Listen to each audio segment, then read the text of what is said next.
Good morning, everyone. Happy Friday. This is Live with Main Street Show. My name is Anna, and I've got Eric and Jim on the line with us today. Before we begin our show, I want to take a minute and I am very privileged and honored to have two veterans on my team. So I want to thank you guys for your service. This is from our team at Main Street and everyone. So I want to start with that. I am privileged to have you guys here. But today we want to talk about end of year planning tips that everyone should think about and what can they do to come out in a better position than they did last time.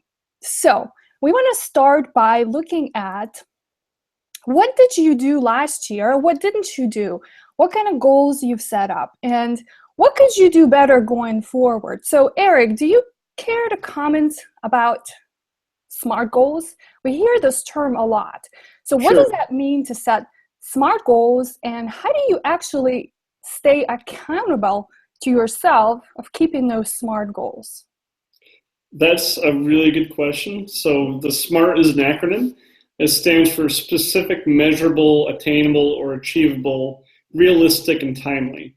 So when you set a goal, you want to be specific about what that goal is. Saying you're going to save $1 million isn't very specific.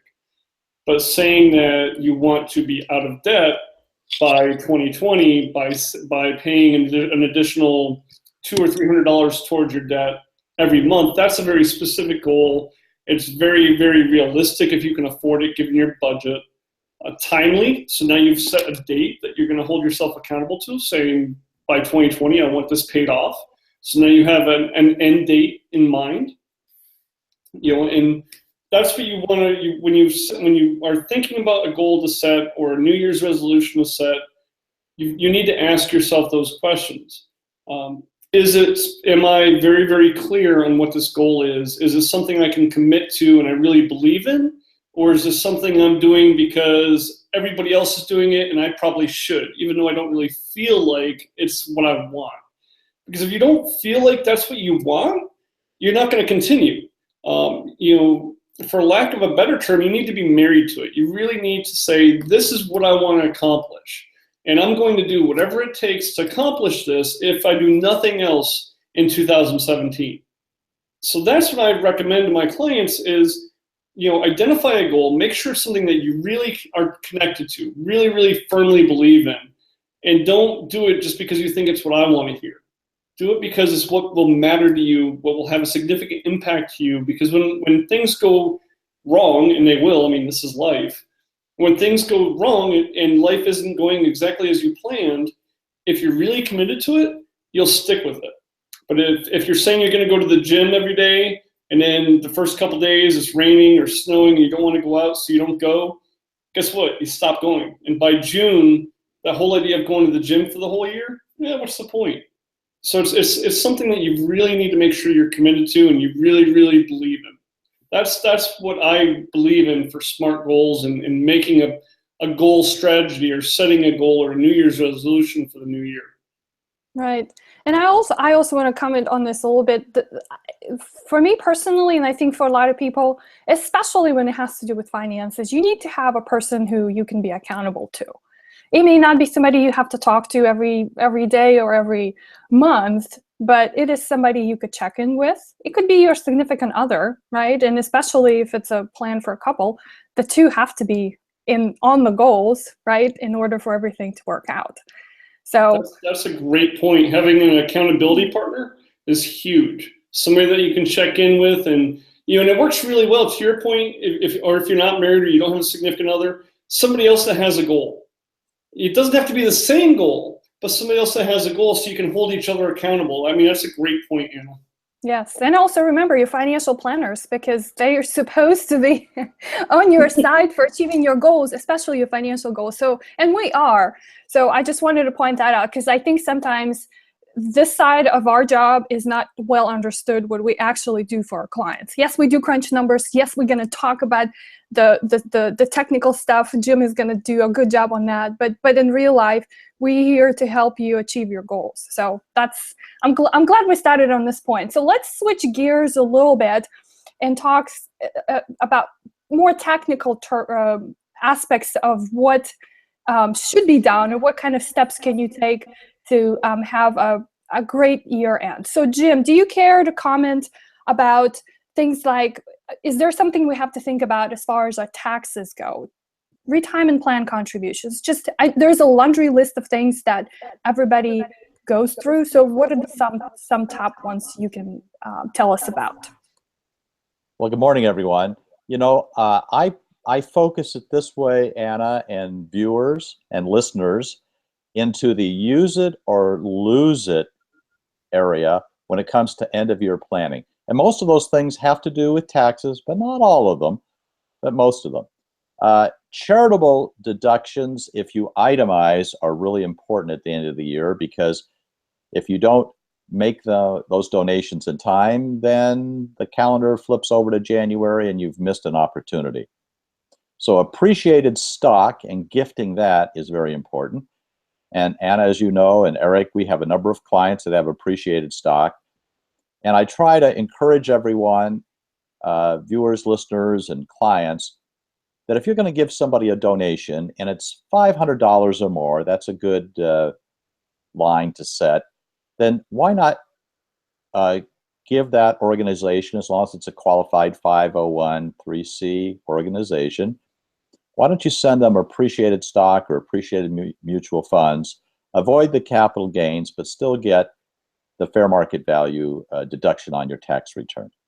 The other thing is, if you've had an exceptionally good year, you might want to bundle all of your next 3, 4, or 5 years of charitable contributions into an early donation to a donor advised fund, which is a tax entity that is also a charity, and then they'll help you parcel out your donations over a period of time. It's called Donor Advised Fund, and we can answer more questions on that later on some other broadcast. But if you just Google Donor Advised Fund, you'll find that Vanguard, Fidelity, your local community foundation will help you do those kinds of things. The next area is tax loss harvesting, and that phrase means that you may have already recognized capital gains, and so you're looking for a loss in your portfolio. And if you recognize that loss to offset the gain, you have to wait 30 days before you buy it back. So that's something to be aware of. But if you don't recognize that loss by the end of the year, it's evaporated as far as an opportunity to offset a capital gain you've already recognized.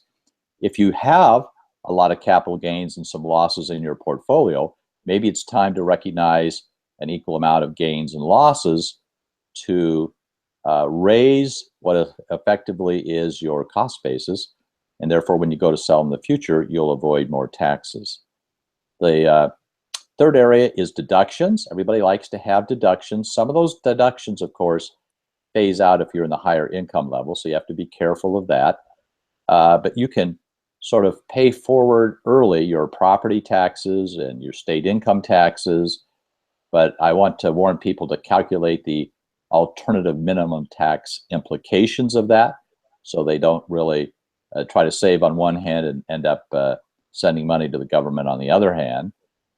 People should always maximize their retirement retirement plan contributions. And another technique that people kind of forget about, if you have children, there's a kiddie tax, but they can recognize a modest amount of capital gains if you gifted them appreciated stock and they sold it. So maybe they could use that money for school or college or whatever. But there's a fairly low limit of $2,100 of unearned income. So that's a modest kind of thing, but it still is a thing. And lastly, Eric and Anna and viewers and listeners, don't forget to use your flexible spending account, either by the end of the year, if that's your deadline, or many companies now have a March deadline. So those are the things I categorize: use it or lose it, Anna, and I hope our audience can take advantage of one or more of those ideas. Yeah, those are great ideas. Thank you, Jim. As you were going through the list, I was also thinking to remind everyone to not forget to take their requirement minimum distributions by the end of the year. So that's a common mistake that a lot of people make, especially in the first year or two when you're starting out. So when you get to 70 and a half, that's when you're supposed to be starting to withdraw from your retirement plans, and there's a penalty of 50% if you forget to take that requirement minimum distribution. So make sure that you double check. You may not have to do it by just depending on when your birthday is, you may not have to do it by the end of this year, but you need to be on the lookout for those.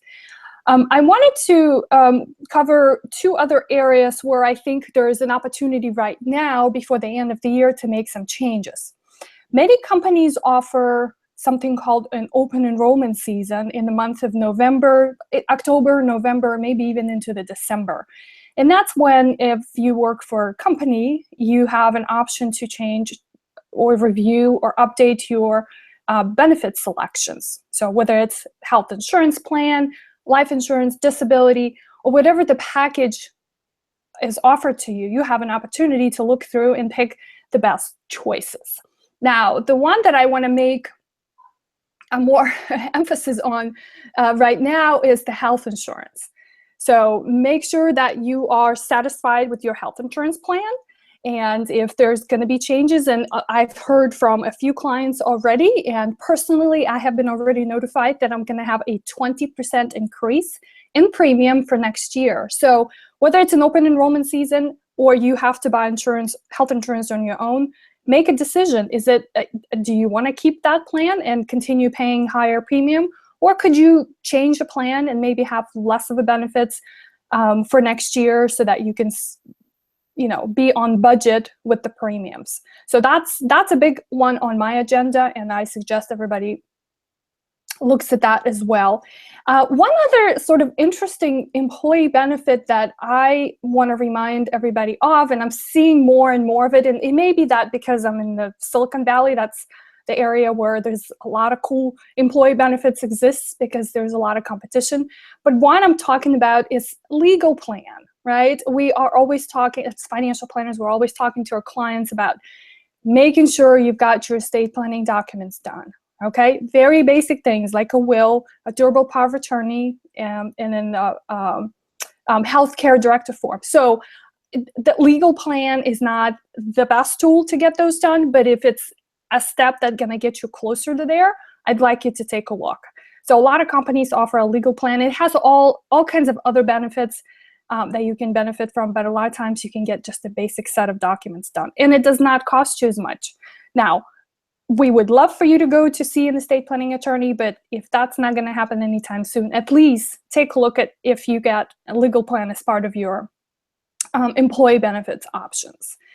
I think those were sort of the ones that I had on my list. I would probably conclude with this point. Start thinking about next year. We're early into November. Holidays are going to be here, and in a couple of weeks, Thanksgiving actually is 2 weeks away, by the way. So at that point, we probably aren't going to be focusing too much on what to do with our finances and all that. So start thinking now. Get on the board this weekend and see what can you do to make the changes so that when January comes, your New Year's resolutions are going to be set differently, right? We're going to remember about the SMART goals that Eric talked about, and then maybe you can be ahead and have a great start. Eric and Jim, if you want to add something else to this conversation, otherwise we are right on time with our show today, and doesn't seem like we have any questions online. My last thought, Anna, would be I would caution people about being too ambitious when they go into the new year about what they're going to accomplish. There's only 365 days, and it takes 3 to 4 months to make a habit. So if you're that's really not a long period to make a significant change. So try not to change everything all at once. Just think about 1 or 2 things that you really want to accomplish, and set those and work towards those. I like that, Eric. You're on a good theme today. Behavioral finance and goals. That's always a challenge, I think. So, but we like that. Well, again, I appreciate you guys, Jim and Eric, and all the veterans out there. Thank you for servicing our country. We will be back with Live with Main Street next month. Happy Thanksgiving, by the way, because we will not see you until December. And we are always looking forward to receiving your questions. And thank you so much, Jim, Eric, everyone. Happy Friday. Happy Friday.